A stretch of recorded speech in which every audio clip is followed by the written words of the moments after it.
U.S. Chapter 20, Section 5, Nixon and the Cold War. How did Richard Nixon change Cold War diplomacy during his presidency? So the objectives here is explain the thinking behind Richard Nixon's foreign policy and define Nixon's foreign policy towards China and the Soviet Union.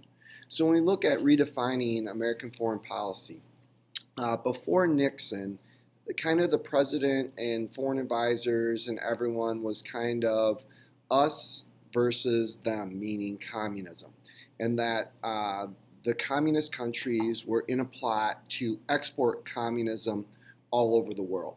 And Kissinger and Nixon begin to view the world in a slightly different way.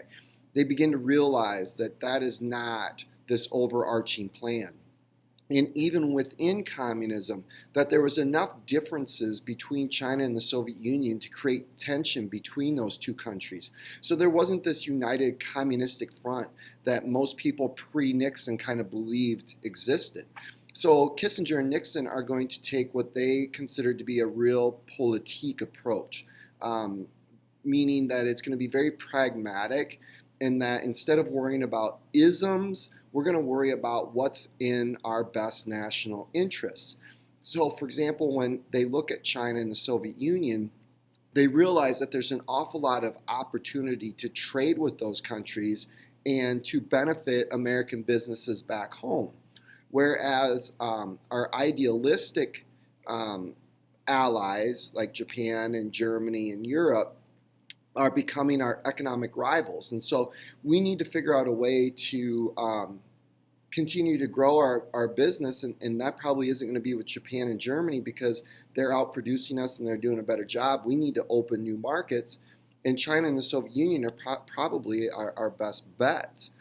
So he starts to reach out, and part of what makes Nixon a good candidate to do this is that he had this reputation of being a communist hunter during the Cold War. So he now is softening his stance on communism, and other presidents maybe didn't have the luxury to be able to do that. But he formally recognizes mainland China for the first time since the communists had won the civil war in China. And pretty quickly he negotiates trade agreements which are going to benefit American businesses and farmers. The other reason for doing this is he wants to drive this wedge between China and the Soviet Union and splinter those two off.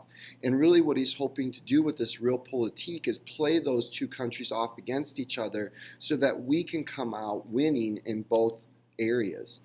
And this all starts with a ping pong game in April of 1971. So Forrest Gump, there was a famous scene in Forrest Gump about this.